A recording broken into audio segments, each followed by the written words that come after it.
갈라디아서 1장 1절에서 5절까지 말씀을 우리 같이 공독해 보겠습니다.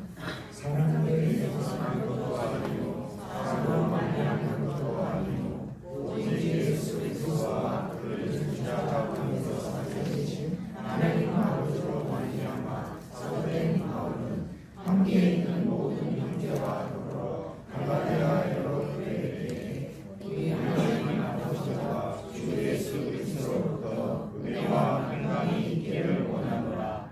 그리스도께서 하나님이고 우리 아버지의 뜻을 따라 이 악한 세대에서 우리를 건지시고 우리 죄를 대속하기 위하여 자기 몸을 주셨으니 영광이 그에게 세세토록 있을지어다. 아멘.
바울은 오늘 갈라디아서를 시작하면서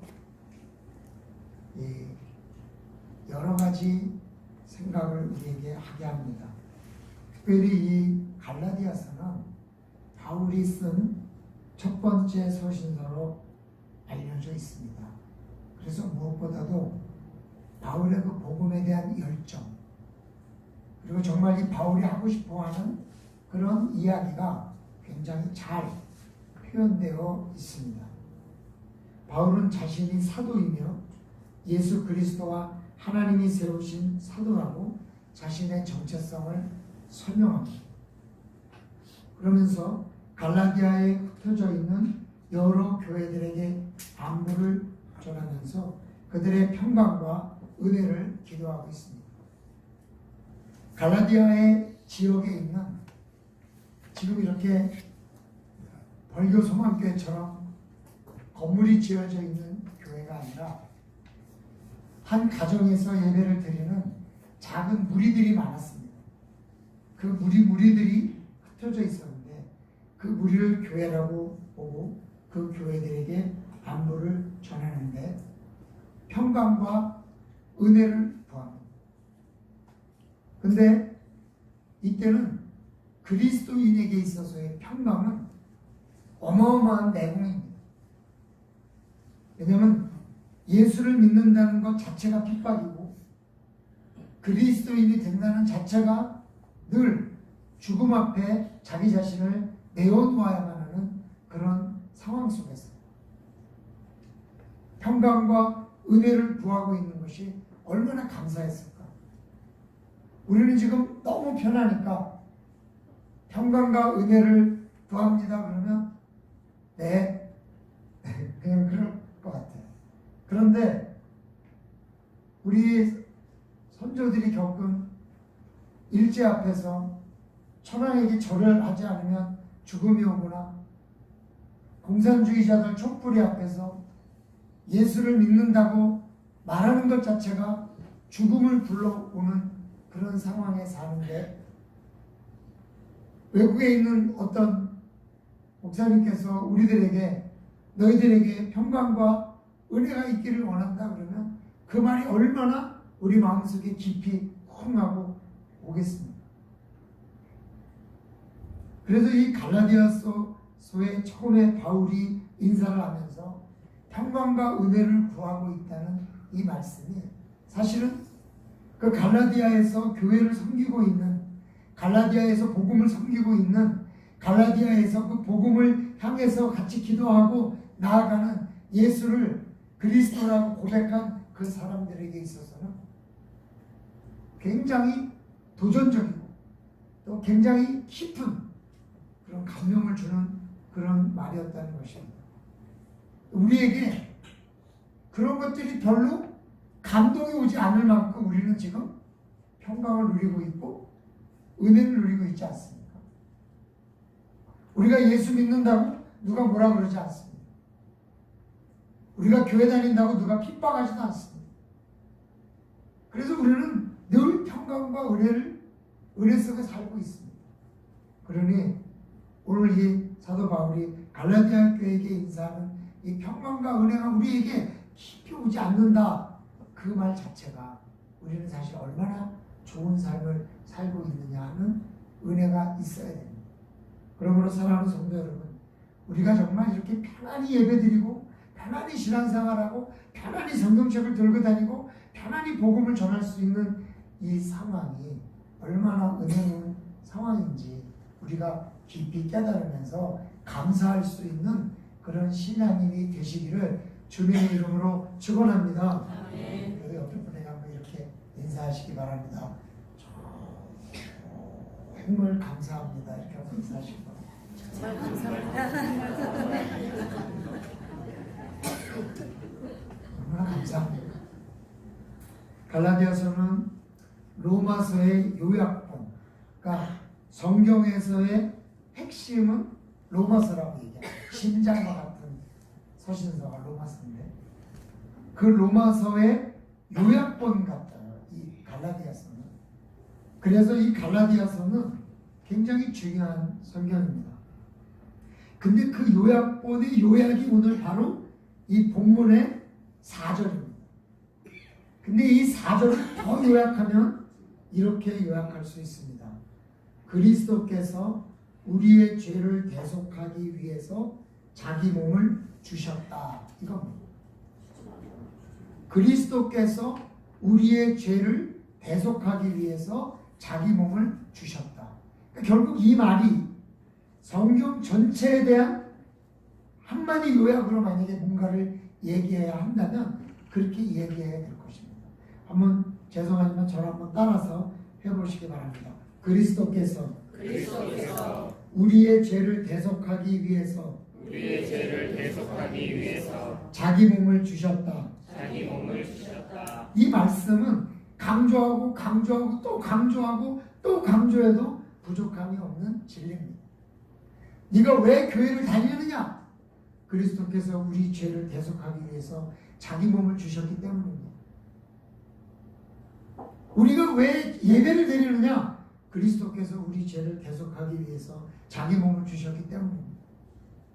네가 왜 선교를 가느냐? 그리스도께서 우리 죄를 대속하기 위해서 자기 몸을 주셨기 때문입니다. 이 말은 우리가 복음을 받는 이유고, 예수를 믿는 이유고, 교회를 다니는 이유고, 내 삶을 희생해서 하나님 앞에 드리는 이유입니다. 그래서 우리는 이 말씀 때문에 예수님을 믿고, 이 말씀 때문에 헌신하고, 이 말씀 때문에 행복한 거죠. 인간은 누구나 죄를 지으면 마음에 짐이 생깁니다. 근데 그 죄의 대상이 하나님이다. 이건 보통 문제가 아닙니다. 특히 이스라엘과 같이 종교 공동체는 더 큰 문제가 됩니다. 그래서 하나님께 죄를 지은 사람을 용서하는 방법이 제사입니다. 하나님께서 만약에 내가 하나님 앞에 죄를 졌다. 그런데 그냥 그 죄를 품고 산다면 얼마나 마음이 힘들겠습니까? 그러니까 이제는 네가 나한테 지은 죄를 품지 말고 털어버리고 살아라. 그게 제사입니다. 근데 그 방법은 단회적이잖아요. 그래서 이스라엘 백성은 두 가지 문제를 늘 안고 살아갈 수밖에 없어요. 하나는 하나님 앞에 죄를 짓지 않으려고 하는 노력입니다. 왜? 죄를 지면 너무 부끄러우니까. 하나님과 이스라엘을 뛰어넘는다는 것은 불가능합니다.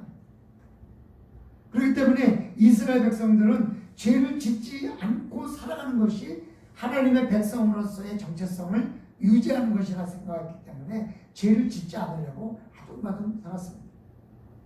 또 하나는 그럼에도 불구하고 죄를 지었을 때 용서를 받을 방법을 갖는 거죠. 그게 바로 제사를 드리는 겁니다. 근데 거기에 한 가지 문제가 있습니다. 그건 뭐냐면 무엇이 죄고 어떻게 용서를 받느냐 이거죠. 용서받는 건 쉽습니다. 내 죄를 양이나 염소에게 옮겨서 그 양이나 염소를 죽여서 그 피를 제단에 뿌리면 용서가 되었어. 그래서 내가 죄를 졌다고 생각하면 제사장에 가서 얘기하고 내가 양을 가지고 가서 죄를 해결했어. 그건 마치 어떻게 보면 천주교에서 고백성사하는 거랑 엇비슷해요. 내가 죄를 졌을 때 신부님에게 가서 내 죄를 고백하고 신부님이 거기에 합당한 어떤 행위를 이야기했을 때 그 행위를 내가 함으로써 내 죄가 용서받았다 이런 위안을 받는 거죠. 근데 문제는 무엇이 죄인지 구분하는 것이 그리 쉬운 일이 아닙니다. 여러분 오늘이 어버이주일입니다.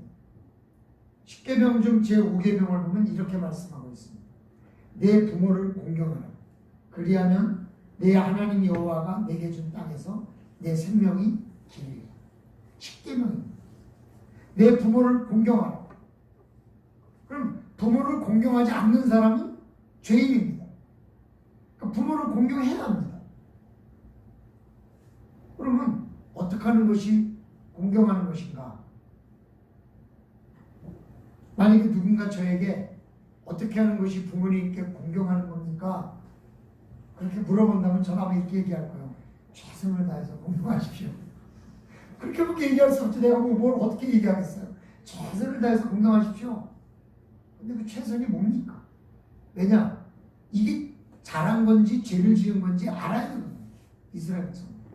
그러니까 뭐 예를 들어서 용돈을 드린 자는 공경한 것이고 용돈을 드리지 않은 자는 공경하지 않은 사람이다. 예를 들어서. 그럼 또 물어보죠. 용돈을 얼마 드린 자는 죄를 지은 사람이고 얼마 드린 자는 죄가 없는 사람이냐. 이렇게 물어보면 또 어떻게 대답할까? 여러분 카네이션을 생화로 달아드린 사람은 공경한 거고 조화를 드린 사람은 공경 아닌 거예요. 알 수가 없어요.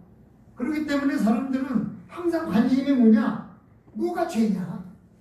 그렇게 자꾸 랍비한테 물어보는 거예요. 제사장한테 물어보는 거예요. 그러면 고민이 되죠. 그러면 랍비가 아마 우리가 이스라엘 공동체라면 이렇게 말할까요? 2018년에는 경기가 어려우니까 조화까지도 공경으로 치겠습니다.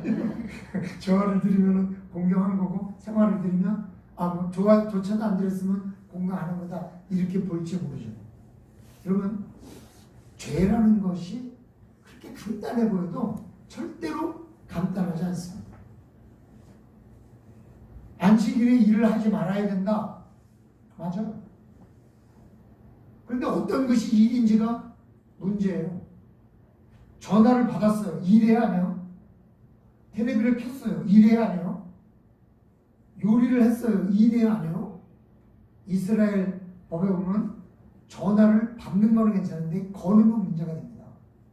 또 밥을 그냥 끓여 먹는 건 괜찮은데 내가 끓이려고 렌지를 켜는 건 일이라고 합니다. 그래서 전기 오븐을 만들어 놓고 시간이 되면 띡 켜주는 전기 오븐 위에다가 밥을 이렇게 올려놨어요. 그래서 시간이 되면 얘가 띡 켜져서 이제 보고 끓잖아요. 그걸 먹는 건 일이 아니에요. 근데 이걸 렌즈 위에다 올려놓으면 일이에요. 그러니까 안식일 되기 전에 이걸 올려놔야 돼. 그런데 만약에 이걸 안 올려놓다면 여러분 어떻게 하는지 아세요? 옆집에 안식교 교인이 아닌 사람이 가서 이야기를 해요. 미안하지만 내 밖으로서 올려놓는 걸 잊어먹었으니까 이걸 좀 올려놔달라고 이렇게 얘기해요. 왜 그러느냐? 이게 죄냐 아니냐라는 걸 랍비가 그렇게 정했기 때문에 그 사람들은 그렇게 하는 거예요. 그만큼 죄라는 것은 이스라엘 백성에게는 하나님과의 인간의 관계 속에서 어마어마한 부분을 차지하고 있는 그런 요소라는 거죠. 그래서 사람들이 율법을 정해놓고 그 율법을 따름으로 자신의 죄가 자신이 죄를 짓지 않았다는 자부심에 살아요. 그 율법을 지킴으로써.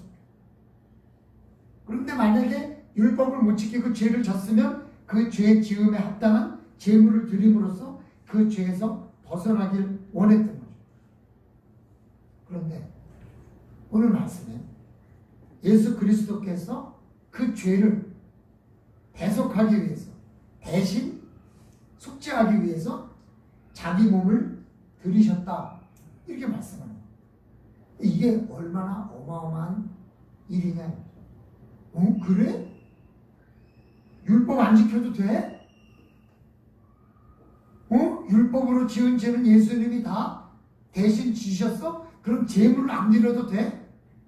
이스라엘 종교 공동체에서 핵심인 죄인지 아닌지 구분하는 율법과 죄를 용서받는 제물의 이 두 가지를 오늘 이 말씀 속에서 완전히 다 날려버리고 있는 거예요. 그러니까 이스라엘 백성들이 생각할 때 이 이스라엘이라는 이 종교 공동체, 이스라엘이라는 이 나라의 민족성을 유지하는 율법과 제사 이 두 가지를 예수님께서 유대인이면서 안 해도 된다. 왜?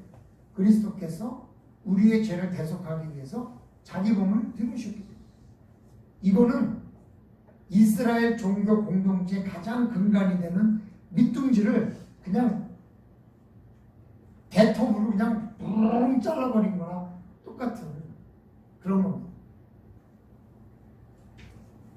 그냥 이런 나무에 커서 거기서 그냥 열매가 주렁주렁 열려서 맨날 열매를 떠먹던 그 나무를 뿡 해가지고 그냥 확 잘라버린 거나 다름없는 거예요.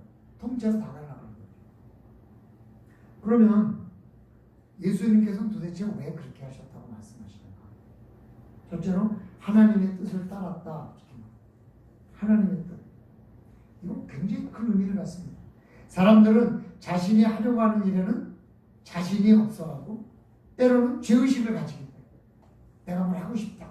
자신이 없어. 하지만 그게 만약에 하나님의 뜻이라는 확신이 있으면 그때는 상황이 달라집니다. 우리 목사님들끼리 하는 말이 있어요. 선교사는 성령님도 못 말린다. 그런 말이 있어요. 우리 현민선 교수님 선교생 갔다 하시죠. 선교사는 성령님도 못 말린다. 왜? 선교사는 그렇게 하나님의 뜻이라고 생각하면 그냥 그걸 해야 되기 때문에.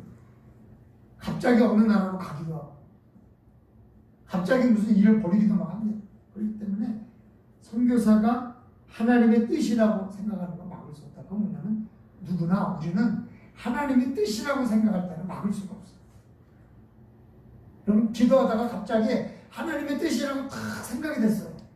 근데 만약에 누가 그걸 방해 못하게, 그럼 어떤 생각이 들어요? 하나님의 뜻을 방해하는 사탄의 일이다. 그럴 수 있는 거잖아요. 하나님의 뜻이라고 합시다. 하나님의 뜻이라는 것은 이건 기독교인에게 있어서는 어마어마한 겁니다. 그러니까 이 일이 하나님의 뜻이라고 확신하셨기 때문에 예수님께서는 자기 몸을 들이신 거죠. 하나님은 우주의 유일한 통치자이고 그의 뜻을 따른다는 것은 예수님에게조차 당연한 일입니다. 삼위일체 예수님께서 삼위일체 하나님의 뜻을 따르는 것조차도 거절할 수 없는, 거부할 수 없는 그런 것이 바로 하나님의 뜻입니다. 오히려 자신의 행위가, 예수 그리스도의 행위가 하나님의 뜻이라는 것을 밝힘으로써 우리에게 교훈이 되는 건 하나님의 뜻은 예수님조차도 따라야 되는 일입니다. 그렇다면 우리가 하나님의 뜻을 거절한다는 것은 어떤 명분도 없는 거죠. 문제는 이게 하나님의 뜻이냐 아니냐를 어떻게 공유하고 어떻게 함께 하느냐가 문제인 거지, 하나님의 뜻이라는 확신만 있으면 무서울 게 없고 두려울 게 없는 거죠. 그러면 이슬람은 자살 테러를 합니다.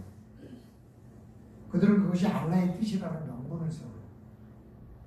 자신의 뜻이라고 절대 얘기하지 않습니다. 지금에서. 그래서 많은 사람들이 자살폭탄 테러에 나섭니다. 심지어는 아버지와 아들이 함께 자살폭탄에 참여한 일도 있습니다. 최근. 많은 사람들이 그들이 천국에 갈 수 있다는 희망 때문에, 또 천국에 가면 아리따운 처녀 7명이 자기의 부인이 되기 위해서 맞으러 온다, 이런 말 때문에 자살폭탄 테러를 한다고 이야기를 합니다. 물론 평민은 4명까지 가능하지만 왕족은 7명까지 가능하기 때문에 이슬람에서 7명의 여인이라는 것은 최고의 부와 권력의 상징이니까 그럴 법도 해요. 그러나 그건 부수적일 뿐이죠. 그들에게는 알라의 뜻을 이루기 위해서 필요한 것이라는 명분이 죽음에까지 나서게 만드는 거죠. 공부하는 것도 그래요. 하나님의 뜻이라고 공부를 생각하면 상황이 달라집니다. 모든 일이든지 하나님의 뜻이라고 생각되면 굶을 수도 있고 죽을 수도 있습니다. 이슬람에서 선교하던 선교사님이 어느 날 갑자기 기도하다가 이런 생각이 들었대요. 그냥 이슬람에서는 기독교 선교사라는 거가 알려지면 죽을 수 있어요. 근데 어떻게 죽이는가? 법적으로 죽이는 게 아니라 몰래 암살단에 의해서 살해하는 거죠. 그리고 정부에서 진위 유감이다. 그러면 죽은다면 방법이 없는 거죠. 그래서 늘 이슬람 속에 들어가 있는 선교사는 자기 신분을 여러 가지 모양으로 감춥니다. 무역상이라고 해서. 무슨 뭐 기술자, 많이 숨깁니다. 근데 오늘 선교사님이 그렇게 하다가 갑자기, 야, 내가 하나님의 복음을 위해서 왔는데 죽으면 천국 갈 수 있는데 내가 이걸 꼭 목숨을 부지하기 위해서 이걸 거짓말까지 해가면서 선교를 해나? 갑자기 그런 생각이 탁 들더래요. 하나님, 저 순교할 수 있는 영광을 주세요. 그리고 그냥 막 떠들고 다녔대요. 가서 선교를 하고. 그러다가 심지어는 음악을 가르쳤대요. 찬양을. 복음성가. 그 찬양을 하는 집회를 열었대요. 근데 그 집회에 5번이나 앵콜 공연을 해야 될 정도로 많은 사람들이 몰렸대요. 그래서 이제 드디어 내가 순교할 수 있겠다. 그런데 이슬람 경찰이 불러가지고 빨리 조용히 나가라고 출국 명령을 내리더래요. 그래서 나 안 나갈 테니까 죽이라고. 그러니까 곤란하게 하지 마. 빨리 나가. 그래서 이게 순교라는 것도 아무나 하는 건 아니다. 내가 아직 거기까지는 레벨이 안 했나 보다. 그러고 나오셨는데 막상 와보니까 이게 한국이 지금 이슬람에 대한 대적을 해야 되는 선교의 상황이라는 그런 고민이 들었다면서 그분이 저희 교회마다 선교, 이슬람에 대한 경각심을 일으키는 선교를 지금 하나님의 뜻이라고 생각할 때는 목숨도 바칠 수 있는 거고, 하나님의 뜻이라고 생각할 때는 어떤 어려움도 견딜 수 있는 거예요. 예수님께서 하나님의 뜻이기 때문에 그렇게 하신 거죠. 우리가 우리에게 평강과 은혜가 임하도록 죄악에서 벗어나서 재물이 없이도 제사 없이도 하나님 앞에 의인이 되고 영원한 하나님의 나라를 소유할 수 있다는 것을 공유하라는 선교적 사명을 제쳐두고, 교회의 무슨 기득권이나 교회 권력에 더 많은 의미를 부여하고 있는 현대 교인들의 모습, 우리 교회의 모습, 과연 하나님의 뜻일까? 우리 교회를 향한 하나님의 뜻이 과연 뭘까? 우리 그런 것들을 고민하고 하나님의 뜻에 맞춰서 우리가 움직여야 되는데, 그런 뜻이 아직도 모호하니까 우리는 간혹 예수 그리스도, 내 죄를 대신 속하기 위해서, 대신 사해주기 위해서 자기 몸을 버리신 그 예수님이 따라가신 그 하나님의 뜻, 이런 걸 우리가 너무 무시하고 그냥 나의 행복, 나의 즐거움 속에 파묻혀 있을 때가 너무 많다는 생각이 듭니다. 오늘 예수님께서 하나님의 뜻을 따라서 십자가에 못 박히시는 일을 감당하셨기 때문에 우리는 그보다 더한 일은 감당할 수 없다 할지라도 최소한도 우리에게 임하신 하나님의 뜻, 예수 그리스도가 우리 세상의 죄를 속하고 그러기 위해서 자기 몸을 주셨다는 이 어마어마한 이 진리를 우리가 먼저 믿고 그걸 세상에 전하고, 그것으로 인해서 비록 핍박과 고난과 죽음이 경각에 있지만 우리 스스로 그 일에서 평강과 은혜를 누릴 수 있는 그런 주의 백성이 되어야 된다는 거죠. 사랑하는 성도 여러분, 오늘도 우리는 하나님의 뜻에 따라 자기 몸을 버리신 예수 그리스도의 뜻을 되새기면서 그 복음을 손에 들고 하나님의 뜻을 따라가는 주의 백성들이 되시기를 주님의 이름으로 축원합니다. 그러면 왜 예수 그리스도께서는 그렇게 하셨을까? 둘째로 악한 세대에서 건지기 위함. 예수님은 자기 몸을 버리셨어요. 왜?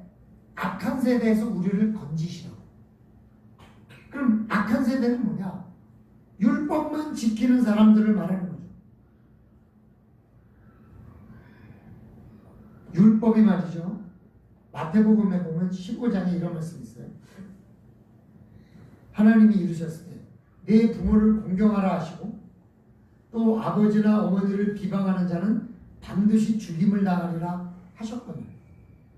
너희는 이르되 누구든지 아버지에게나 어머니에게 말하기를 내가 드려 유익하게 할 것이 하나님께 드림이 되었다고 하기만 하면 그 부모를 공경할 것이 없다 하여 너희의 전통으로 하나님의 말씀을 폐하는도다. 무슨 말이냐면,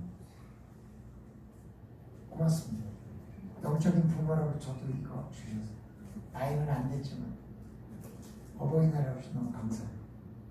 자, 이걸 내가 부모님에게 드려야 돼요. 이게 되게 비싼 거예요. 내가 부모님한테 드려야 돼요. 근데 드리기가 싫어. 엄마 아버지가 나를 하도 때려서 드리기가 싫든지 밥을 먹어서 드리기가 싫든지 내가 드리기 싫어 그러면 어머니 아버지가 어머니 아버지 드려야 되는 건데요. 이걸 하나님께 드렸어요. 그리고 하나님께 드리면 부모님에게 안 줘도 된다는 거예요. 왜? 하나님께 드림이 되었기 때문에. 그러니까 그런 율법을 이용해서 부모에게 드려야 될 걸 안 드리고 딴짓한다 이 말이에요. 그러니까 율법을 하나님의 뜻을 따르는, 부모님을 공경하는 방법으로 율법을 쓰는 게 아니라 단지 죄를 짓지 않고 자기의 뜻을 이루기 위해서 부모님을 공경하지 않는 방법으로 오히려 율법을 쓰고 있는 거죠. 결국 율법이라는 것이 내 죄를 벗어나면서 내가 죄인이 아니라고 하면서 하나님 앞에 죄를 안 지려고 하는 어떤 명분으로 삼는 거지, 하나님의 뜻을 진정으로 따르려고 하는 그런 게 아니다. 근데 대부분 사람들이 그렇게 살고 있는 거예요. 율법을.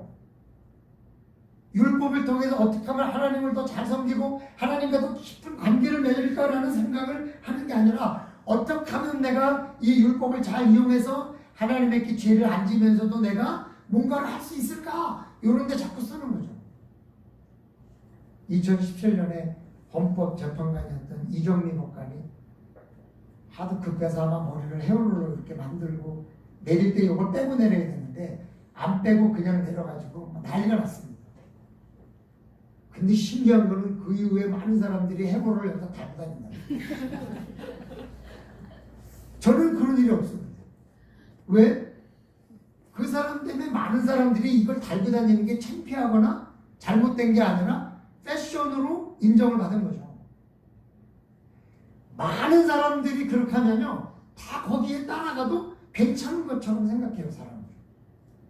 그게 뭐냐면 그 세대에 묻어가는 사람들입니다. 율법을 자신을 방어하는 목적으로 많은 사람들이 쓰기 때문에 너더라도 다 그렇게 쓰면서도 죄의식이 자꾸 사라지는 거예요. 그 악한 세대에서 우리를 건지려고 율법이 아니라 믿음으로 예수 그리스도의 속죄함을 오히려 받으라고 그렇게 말씀합니다. 이게 바울의 경험 아니겠어요? 바울이 당대 최대의 선지학교를 졸업했습니다. 가말리엘. 그건 최고입니다. 그럼 거기서 얼마나 율법을 배웠겠어요? 그죠? 그러면서 그 율법을 지키려고 얼마나 노력했겠어요? 최고였던. 하지만 만족함이 없었던 거 아니겠어요? 만족감. 내가 율법을 지켜서 만족함을 얻을 수 없다는 거예요. 부모의 사랑을 받지 못한 아이가 하는 행동이 있어요. 부모의 사랑과 관심을 받기 위해서 노력하는 거예요. 근데 여러분, 부모가 한 가지 잘못하는 게 있어요. 뭐냐면 평소에는 관심이 없다가 애가 사고 치면 관심을 갖는 거예요. 나쁜 말 하면 관심을 갖고, 그러면 이 아이는 부모에게 관심을 받기 위해서 자꾸 더 나쁜 일을 합니다. 부모가 나쁜 일을 할 때는 적당히 관심을 가지고 오히려 잘한 걸 했을 때 만빵 칭찬을 하면 이 아이는 부모에게 더 좋은 칭찬을 받기 위해서 자꾸 더 잘하려고 행동을 합니다. 근데 대부분 부모님들이 참 많은 실수는 그거예요.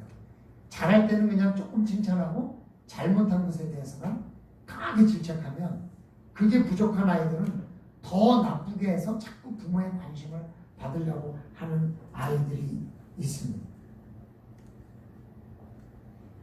그런데요,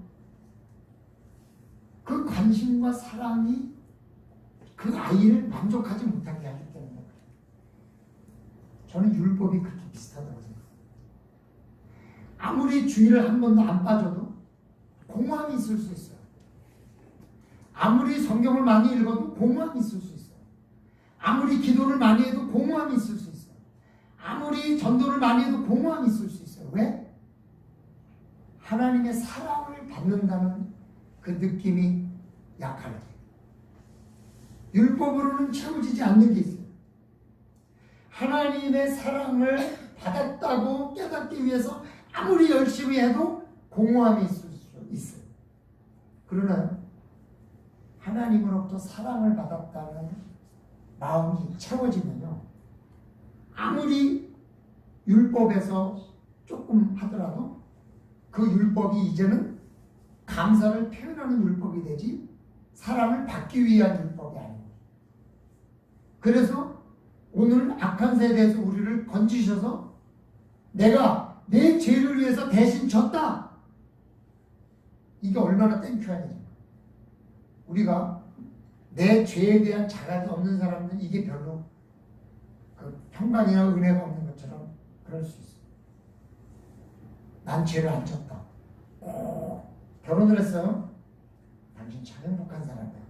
나같이 훌륭한 남편을 만나서 결혼했으니까 당신은 굉장히 행복해. 네. 그렇게 이야기하는 사람은 아내가 아무리 나 잘해줘도 몰라요. 내가 얼마나 대우받고 있는 건지. 그러나 말이죠, 나같이 부족한 사람에게 결혼해줘서 고맙다고 이렇게 하는 사람은 맛있는 따뜻한 밥 한 그릇만 줘도 너무 고마워할 수 있는 상대적인 거예요.